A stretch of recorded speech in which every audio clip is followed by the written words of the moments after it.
Daily science dose के dose number 7 में, ये आपका डोज नंबर 7 है। इसमें मैं आपको क्वेश्चन को अटेम्प्ट करने का सबसे बेस्ट तरीका बताऊंगा। हमेशा से मैं जो डेली साइंस डोज है इसके सीरीज में मैं आपको क्वेश्चन को अटेम्प्ट करने का बेस्ट तरीका बताता हूँ। तो बस शर्त इतना है कि आप अंत तक देखिए, उसके बाद लाइक अनलाइक, ठीक है, सब्सक्राइब को कुछ भी करना हो आप लास्ट में कीजिएगा, बस क्वेश्चन को समझिए। देखिए पहला क्वेश्चन आपके लिए बहुत ही ईजी सा रखा गया है। क्वेश्चन क्या बोल रहा है आपको कि जाड़े की रातों में अक्सर क्या होता है, अत्यधिक ठंड पड़ने के कारण पानी की जो पाइप है वो फट जाती है। बहुत ही बेसिक सा क्वेश्चन है, ऐसा क्यों होता है आपको बताना है। तो देखिए आप वैसे आंसर तो कर देंगे, बेसिक सा इसका क्वेश्चन भी बेसिक है, इसका आंसर भी आराम से बेसिक सा ही है। आपका होगा क्या, जो आयतन है, आयतन बढ़ने के कारण, जब ठंडी पड़ने के कारण जो जल का जो है वो बर्फ में बनने लगता है, जिससे आयतन बढ़ जाता है और पाइप फट जाती है। लेकिन मैं आपको सही अप्रोच बताता हूँ इसका, ताकि नेक्स्ट टाइम जब इससे रिलेटेड और दूसरे टाइप के क्वेश्चन करें तो आपका जो पूरा फंडा है वो क्लियर है। देखिए बेसिकली होता है क्या है, एक चीज़ आप यहाँ पे याद रखिए कि जब भी जो पानी है, जब भी जो वाटर है ना, वो क्या होता है, किस टेम्परेचर पे हो, वो जो है 4 डिग्री सेल्सियस से लेके 3 डिग्री सेल्सियस के बीच में हो। तो ये वो स्टेज है जब पानी जो है बर्फ बनने के प्रोसेस पे होता है, आइस बनने के प्रोसेस पे वो पानी होता है। ये जो पानी है वो आइस बनने का प्रोसेस होता है। तो जिसके कारण जो है इसका जो घनत्व है इस टाइम ये 4 डिग्री सेल्सियस से लेके 3 डिग्री सेल्सियस के टाइम पे जो घनत्व है वो क्या होता है, घट जाता है। और आपको एक चीज़ और पता होना चाहिए कि जो घनत्व है आपका, ठीक है, जो घनत्व होता है और जो आपका आयतन होता है, ये दोनों जो है ये इन्वर्सली प्रोपोर्शन है, मतलब एक दूसरे का उल्टा क्या है, व्युत्क्रमानुपाती है। ये जो घनत्व है और आयतन जो है एक दूसरे का क्या है, उल्टा, यानी व्युत्क्रमानुपाती है। तो इसका मतलब ये हुआ, व्युत्क्रमानुपाती का मतलब क्या हुआ, इन्वर्सली प्रोपोर्शनल का मतलब क्या हुआ, यानी घनत्व अगर आपका बढ़ेगा तो ऑटोमेटिकली आयतन घटेगा, या फिर आयतन जब बढ़ेगा तो घनत्व जो है ऑटोमेटिकली क्या होगा, घट जाएगा। तो देखिए आपका बोला है ना, मैंने आपको बोला ना कि 4 डिग्री सेल्सियस से लेकर 3 डिग्री सेल्सियस के बीच में पानी जमने लगता है, ठीक है। तो उस समय क्या होता है, घनत्व घट जाता है। तो घनत्व जैसे आपका घटेगा तो आयतन ऑटोमेटिकली क्या होगा, बढ़ेगा, और आयतन बढ़ने की वजह से क्या होता है, वो जो पाइप है फट जाता है, ठीक है। आई होप आपको समझ में आया।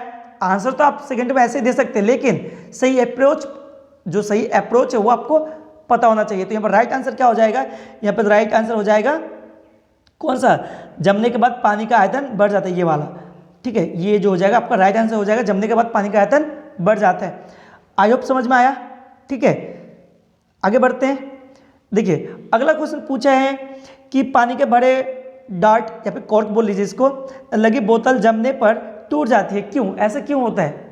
पिछले क्वेश्चन की तरह सिंपल सा, इसका आयतन बढ़ जाता है। जब आप पानी में रखा, फुल बोतल में पानी रखा हुआ है, अगर आप उसको अच्छे से बंद, उस ढक्कन को अच्छे से बंद करके रखेंगे और उसको जमाएंगे तो क्या होगा, पानी जमेगा, ठीक है, आयतन बढ़ेगा और वो बोतल जो है, जो बोतल है वो क्या हो जाएगा, फट जाएगा। तो राइट आंसर यहाँ पे क्या हो जाएगा, आयतन क्या होगा, जल जमने पर जल का जो आयतन है वो बढ़ जाता है। ये वाला आंसर आपका राइट हो जाएगा। आगे बढ़ते हैं।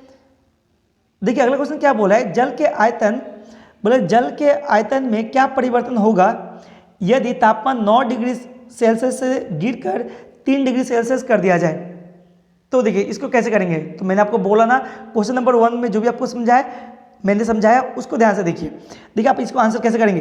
रटने को तो आप रट सकते हैं आंसर को, ठीक है, उसमें कोई प्रॉब्लम नहीं है, मतलब बहुत सा प्रॉब्लम है उसमें से, तो ठीक है, एग्जाम टाइम में काफ़ी कन्फ्यूजन जो है वो क्रिएट होता है। तो देखिए याद रखिए एक चीज़ मैं आपको यहाँ पर बताता हूँ, क्या है कि जल के, आपको क्वेश्चन पहले पढ़ लीजिए यहाँ पे, जल के आयतन में क्या परिवर्तन होगी यदि तापमान 9 डिग्री सेल्सियस से गिर के 3 डिग्री सेल्सियस कर दिया जाए। तो देखिए जब 9 डिग्री सेल्सियस तक है, ठीक है, तो उस समय क्या हो जाएगा, उस समय जो है जल का जो आयतन है वो क्या होगा, घटेगा। ऐसा मैं क्यों बोल रहा हूँ, देखिए चूंकि आपका जो जल का आयतन है ना वो 9 डिग्री सेल्सियस से गिरना स्टार्ट कर रहा है, 9 डिग्री सेल्सियस से क्या हो रहा है, यहाँ से गिरना स्टार्ट कर रहा है। तो इस समय तो क्या होगा, पहले आयतन क्या होगा, घटेगा, क्योंकि इस समय इस टेम्परेचर पे जो आपका घनत्व है, ठीक है, घनत्व है वो क्या होगा, अधिक होगा, ठीक है, घनत्व जो है वो अधिक होगा, तो घनत्व जब अधिक होगा तो आयतन क्या होगा, ऑटोमेटिकली पहले घटेगा। लेकिन उसके बाद जो है 3 डिग्री सेल्सियस के बाद आते आते वो क्या हो जाएगा, उसका जो आयतन है वो क्या होने लगेगा, बढ़ना स्टार्ट करेगा। मतलब घनत्व जो है, मैंने आपको बताया ना कि 4 डिग्री सेल्सियस से 3 डिग्री सेल्सियस के टाइम में घनत्व जो है वो क्या होता है, ऑटोमेटिकली घटता है, घनत्व घटता है। क्वेश्चन नंबर 1 को याद कीजिए, मैंने आपको बताया 4 डिग्री सेल्सियस से लेकर 3 डिग्री सेल्सियस के बीच में जो है ये ऐसा प्रोसेस है जब जल का घनत्व घटता है। जब घनत्व घटेगा तो मैंने आपको बताया आयतन बढ़ेगा, तो आयतन जो है वो क्या होगा, बढ़ना स्टार्ट करेगा। तो पहले आयतन घटेगा फिर बाद में बढ़ेगा। तो आपका राइट आंसर यहाँ पे क्या हो जाएगा, आपका राइट आंसर यहाँ पे हो जाएगा आयतन पहले घटेगा फिर बढ़ेगा। ठीक है, आई होप समझ में आया।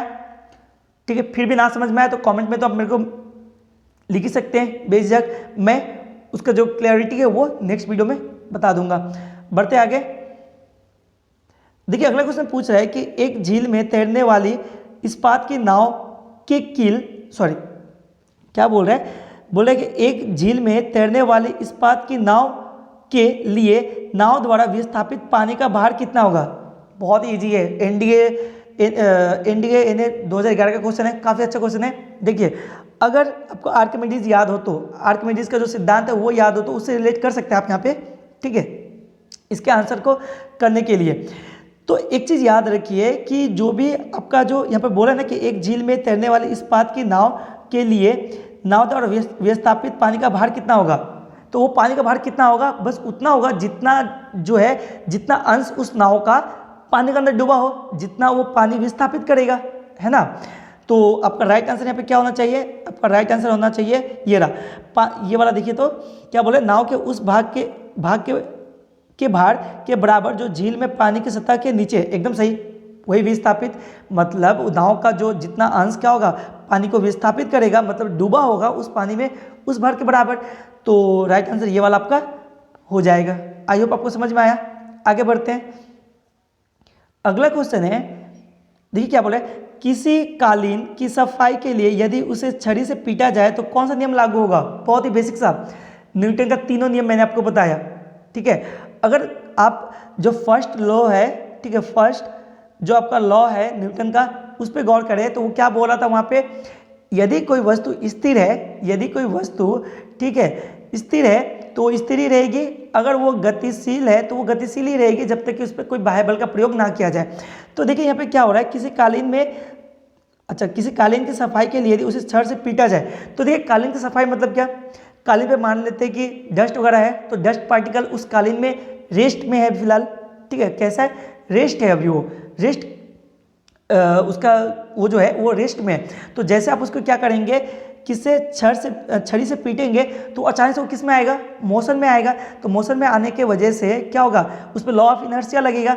अब लॉ ऑफ इनर्शिया का सही क्लैरिटी कौन देता है, न्यूटन का फर्स्ट लॉ। तो वही तो आपसे पूछा है कि किस नियम, कौन सा नियम लागू होगा, तो न्यूटन का पहला नियम लागू होगा। चूंकि लॉ ऑफ इनर्शिया लग रहा है, लेकिन लॉ ऑफ इनर्शिया आपको कहाँ से मिलेगा, न्यूटन के फर्स्ट लॉ से।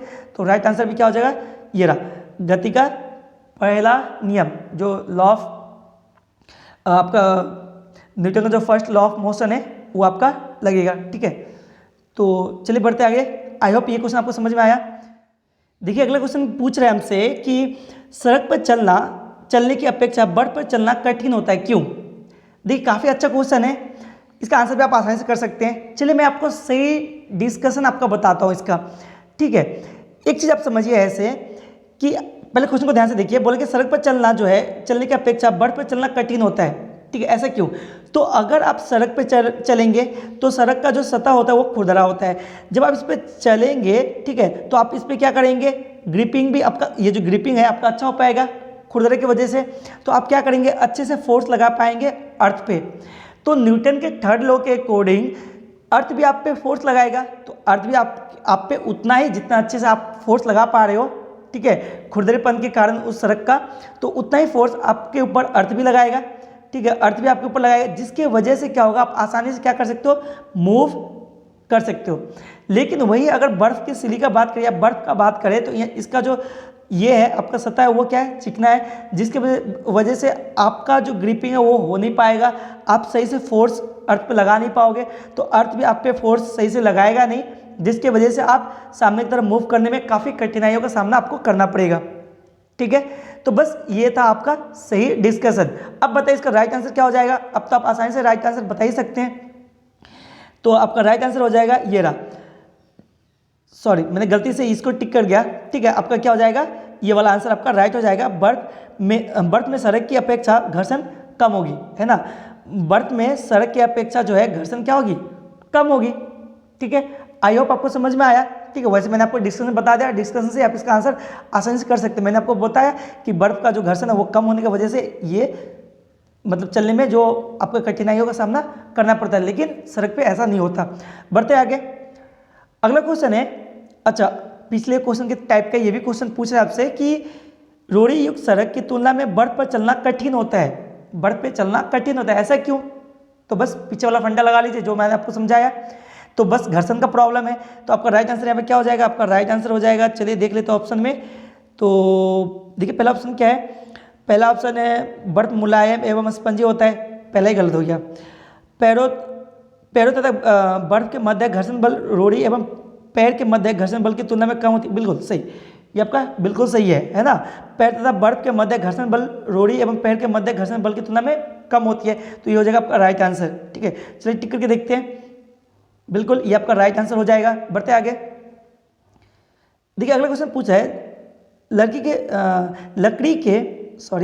लकड़ी के सिलेंडराकार पात्र, मतलब जो सिलेंड्रिकल आपका एक ऑब्जेक्ट है, ठीक है, को खींचने की जगह ढुलकाना आसान होता है, क्यों।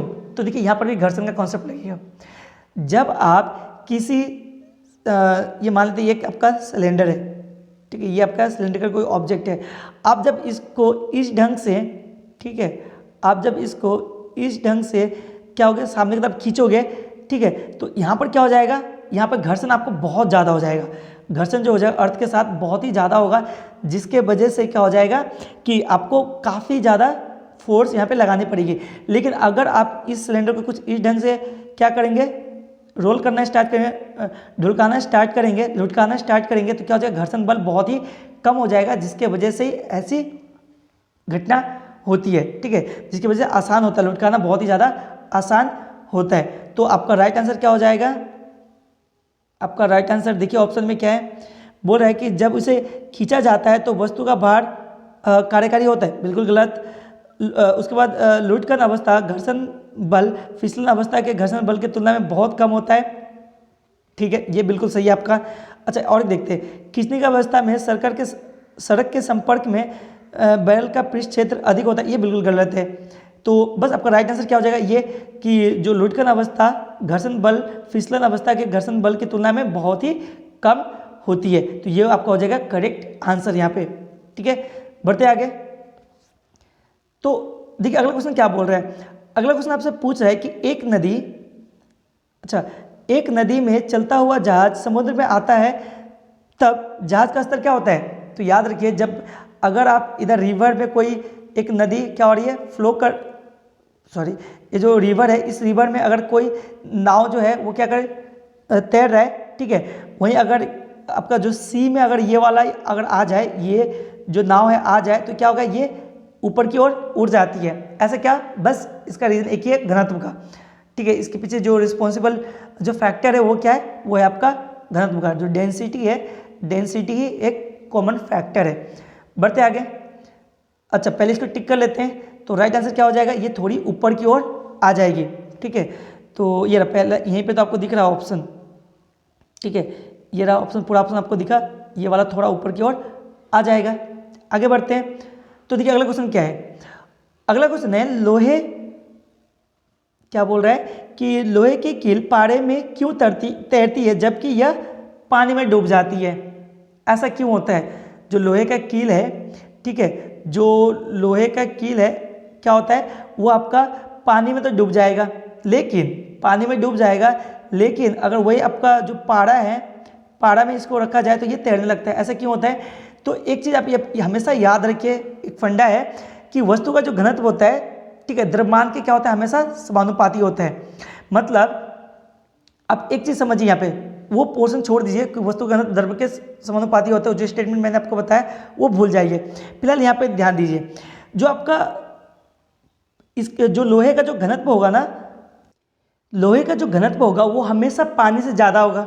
ठीक है, तो बस सिंपल सा घनत्व का फंडा है। जो लोहे का घनत्व होगा, लोहे का जो कील है उसका जो घनत्व होगा वो पानी के घनत्व से क्या होगा, ज़्यादा होगा, जिसके वजह से वो पानी में क्या हो जाएगा, वाटर में वो तो डूब जाएगा। लेकिन वहीं पे अगर उसको आपका जो पारा है उसमें दिया जाए तो वो तैरने लगेगा। ऐसा क्यों? क्योंकि पारे का घनत्व लोहे से फिर क्या हो जाएगा, इस पारे का घनत्व अधिक हो जाएगा। तो सिंपल सा घनत्व का फंडा है जिसकी वजह से ऐसा होता है। तो मैं जो आपको स्टेटमेंट बता रहा था उसको भी आप बिल्कुल याद रखिए कि जो आपका वस्तु का घनत्व होता है ना, वो हमेशा डिपेंड करता है कि उसका द्रव्यमान कितना है। ठीक है, द्रव्यमान कितना है, तो वहीं अगर द्रव्यमान का फंडा भी आप यहाँ पर लगाते फिर भी आपका आंसर आ जाता। जैसे अगर हम बोले कि लोहे के कील का मास कितना है, ज़्यादा होगा उस वाटर के तुलना में। ठीक है, तो जिसके वजह से ही क्या हो जाएगा, वाटर में वो क्या हो जाएगा, डूब जाएगा। ठीक है, डूब जाएगा और आपका जो पारा में जो है वो क्या होगा, तैरने लगेगा। ठीक है, आई होप आपको समझ में आया। इतना अगर आपको समझ में आया तो बस मिलते हैं अगले डोज में, जो कि आपके लिए डोज नंबर 8 होगा। तो इस ढंग का डोज पाने के लिए आपको क्या करना पड़ेगा, चैनल को सब्सक्राइब करना पड़ेगा, ताकि हर रोज आपको इस तरह का साइंस का डोज मिलता रहे और आपकी तैयारी अच्छी हो पाए। तो चलिए मिलते हैं अगले सेशन में, तब तक के लिए थैंक यू, पढ़ते रहिए और सीखते रहिए। अच्छा, इसको भी टिक कर देते हैं। चलिए ये आपको ऑप्शन में दिखाता हूँ, आप ही बताइए इसका राइट आंसर कौन सा होगा। ऑप्शन आप पढ़िए और राइट आंसर टिक कीजिए। ठीक है, तो चलिए मिलते हैं अगले डोज में, तब तक के लिए थैंक यू, पढ़ते रहिए और सीखते रहिए।